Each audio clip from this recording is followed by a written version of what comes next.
वीर राजा की कहानी। बहुत समय पहले एक समृद्ध राज्य पर राजा आदित्य देव राज करते थे। वे न्यायप्रिय और साहसी शासक थे, जिनसे प्रजा अपार प्रेम करती थी। उनकी ख्याति सुनकर पड़ोसी साम्राज्य का राजा विक्रम सिंह ईर्ष्या से भर उठा और युद्ध की घोषणा कर दी। राजा ने अपनी प्रजा को आश्वस्त किया, जब तक आदित्य देव जीवित हैं, कोई तुम्हें छू भी नहीं सकता।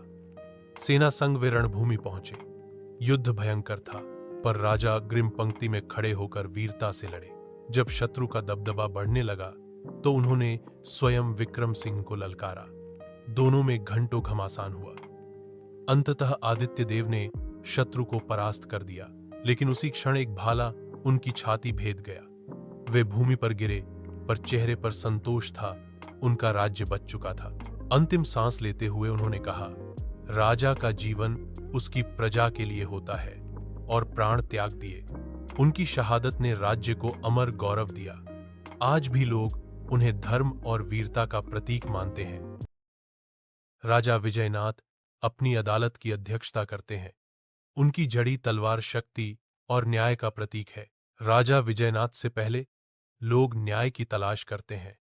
उनकी उम्मीदें उनकी बुद्धिमत्ता पर टिकी होती हैं। तलवार चमकती है, राजा के सही फैसले की पुष्टि करती है और अपने विषयों के बीच श्रद्धा जगाती है। धुंधली रोशनी वाले महल के कमरे में राजा विजयनाथ अपने सलाहकार की काली सलाह से प्रभावित हैं।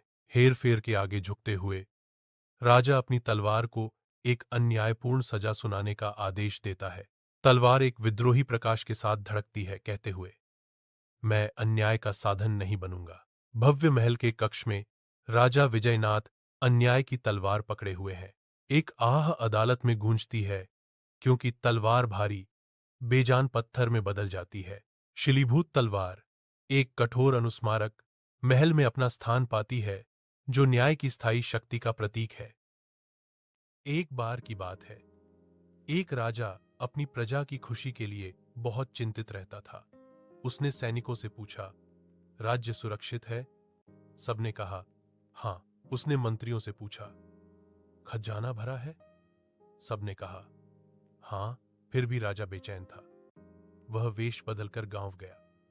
वहां एक बूढ़ा किसान बैठा बांसुरी बजा रहा था और मुस्कुरा रहा था। राजा ने पूछा, तुम्हारे पास न धन है न सेना, फिर भी तुम इतने सुखी कैसे? किसान बोला, राजन, सुख बाहर नहीं, भीतर है। जो पास है उसमें संतोष करो, वही असली राज है। राजा लौट आया और समझ गया, सच्चा राजा वही है जो अपने मन का भी शासन करे।